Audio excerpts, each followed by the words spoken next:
The story of Anneliese Michel has fascinated me since first seeing The Exorcism of Emily Rose in the theater. In today's video, we are focusing solely on the demonic aspect of Anneliese's life, using her own accounts, family member accounts, and eyewitness accounts to tell the story of a tormented young woman. We created some truly frightening images using actual photos of Anneliese. Everything about this video is disturbing. You have been warned.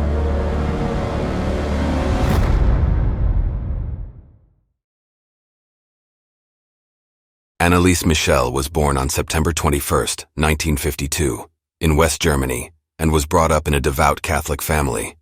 The family was marked by guilt and shame due to her mother having a child out of wedlock before Anneliese's birth. This child tragically died at the age of 8 from kidney failure. This sense of guilt and the need for atonement heavily influenced Anneliese's upbringing and personal development. For the initial 15 years of her life, she was described as well-adjusted, cheerful, and deeply committed to her education and religious practices. In the autumn of 1968, when Anneliese was 16, she experienced her first seizure. A classmate found her in a trance-like state while at school. Later that night, while in bed, Anneliese claimed to feel a force pressing down on her abdomen, rendering her unable to move or speak for over 10 minutes. She informed her mother the next morning, but they dismissed the episode as an illness. In August 1969, Anneliese had her second seizure, which involved a blackout and a state of paralysis.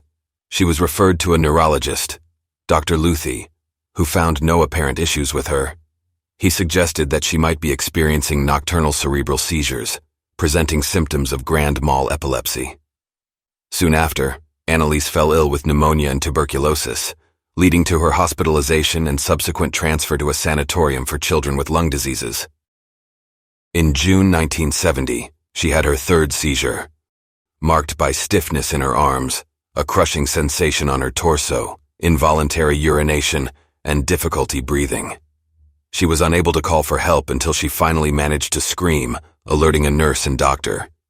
Even though they could find nothing wrong with her, she was diagnosed with temporal lobe epilepsy and began receiving treatment.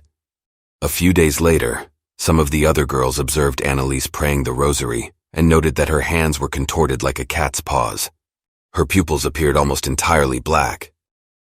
A week after that, while in prayer, Anneliese suddenly saw a terrifying, grimacing face for a brief moment. From then on, she often felt apprehensive about praying the rosary, fearing that the monstrous face might reappear. She would end up seeing these faces for the remainder of her life.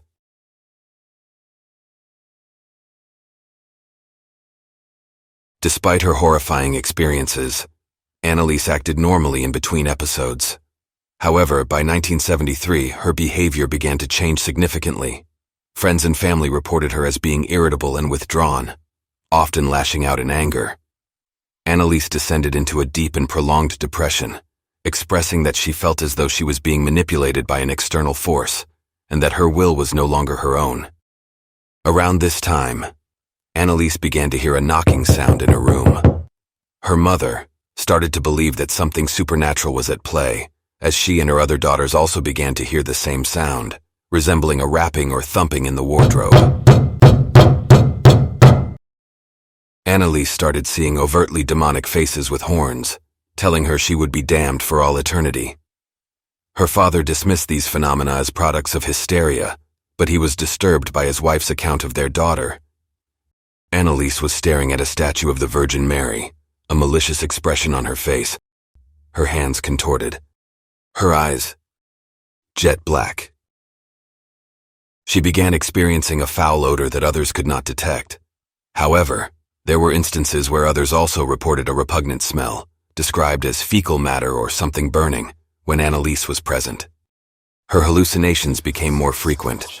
She claimed to hear voices telling her she was damned and would rot in hell. Despite undergoing long-term treatment in a psychiatric hospital and the use of various medications over the years, her condition did not improve. Anneliese developed an aversion towards Christian sacred places and objects, such as crucifixes. During a family trip to a holy shrine, she claimed that the soil burned her feet, and she couldn't drink from the holy spring. She also couldn't look at religious medals or pictures of saints. On one occasion, she spoke to a family friend in a deep voice, behaving inappropriately towards her, even ripping off a medal she was wearing. More strikingly, she exuded a stench that the friend described as similar to feces or something burning. In her own words, Anneliese described, "A dread that makes you think that you are right there, in the middle of hell. You are totally, utterly deserted. You can call all you want to for help, to the Mother of God maybe, but they are all deaf." In September of 1973, Anneliese visited Dr. Luthi and told him about her visions. She said there was a devil inside her, and a judgment of fire would come upon everyone. He dismissed her experiences.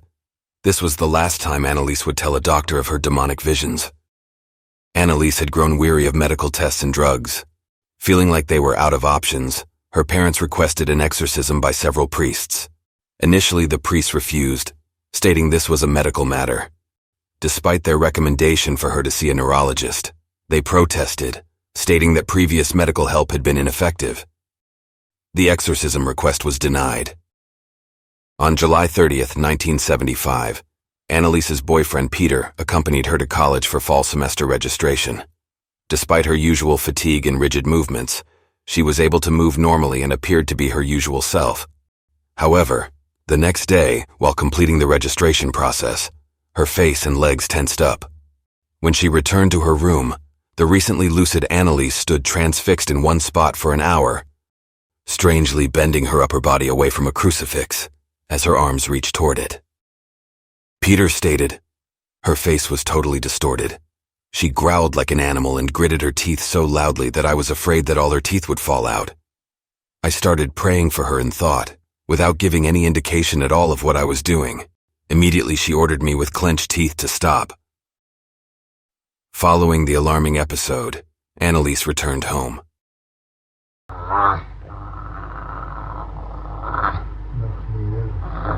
August 3rd of 1975, nearly 2 years after their initial request, her parents, along with a priest named Ernst Alt, desperately appealed to Bishop Stangl for an exorcism.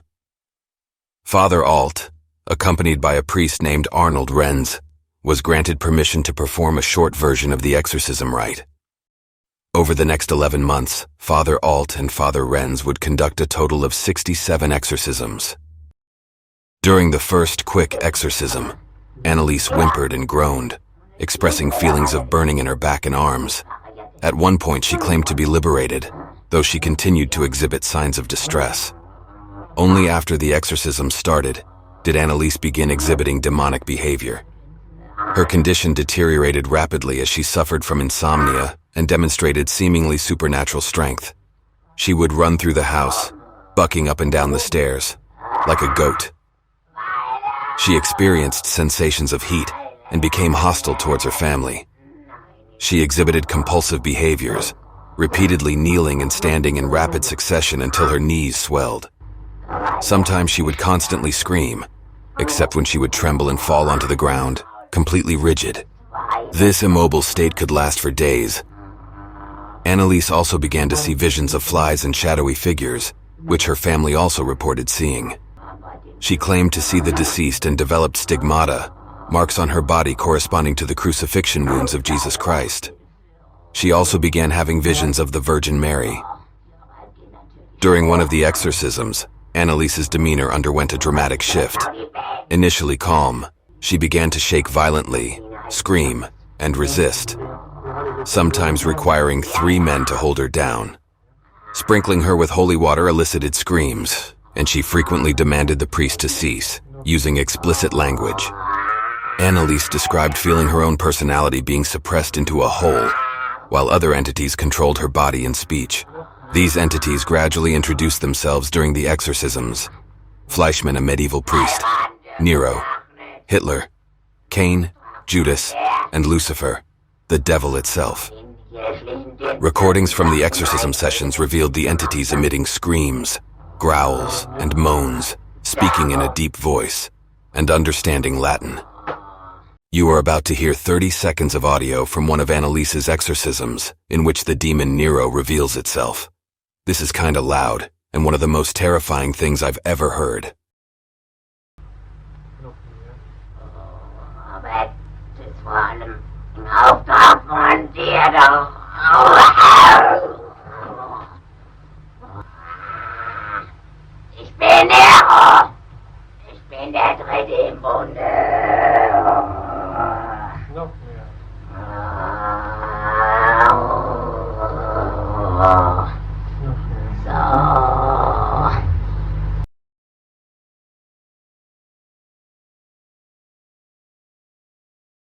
By May of 1976, Anneliese weighed under 100 pounds, refused to eat, sleep, even lie in bed.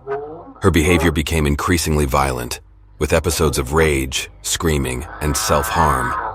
Anneliese would exhibit compulsive behaviors, such as repeatedly kneeling and standing up hundreds of times. She was severely malnourished, but according to her parents, she was still consuming fruit juices and milk. However, she would spit out any solid food they tried to feed her. She said the demons wouldn't let her eat. Anneliese harmed herself by biting the wall, cracking her teeth in the process. She emitted low groans and growls, urinated on the floor and licked it up, ate flies and bugs, and became violent towards others, throwing her sister around the room like a rag doll. Despite her condition, she had moments of clarity where she could engage in normal conversation with her family and boyfriend. She told them the Virgin Mary said she would be free by July, and consistently urged them not to call a doctor. On June 30th, she insisted on repeatedly kneeling during the exorcism. She pleaded to Father Renz, her final words to him, "Please, absolution." Her parents stayed with her as she began screaming and thrashing about. At midnight, the priest commanded the demons to leave in the name of God. After the exorcism, she quietly turned onto her right side and fell asleep. Anneliese passed away in the morning hours of July 1st, 1976. She weighed 68 pounds. Her body was covered in bruises. Anneliese's parents and the priests performing the exorcisms were charged with negligent homicide. Doctors claimed Anneliese could have been saved as little as 1 week before she perished if given medical treatment.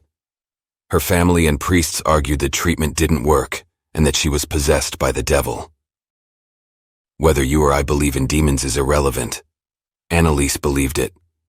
Demons were her reality. Thank you everybody for watching. If you enjoyed the video, please consider dropping a like. It took quite some time to complete and your support would be much appreciated. If you just enjoy creepy stuff in general, consider subscribing to our channel. Sweet dreams.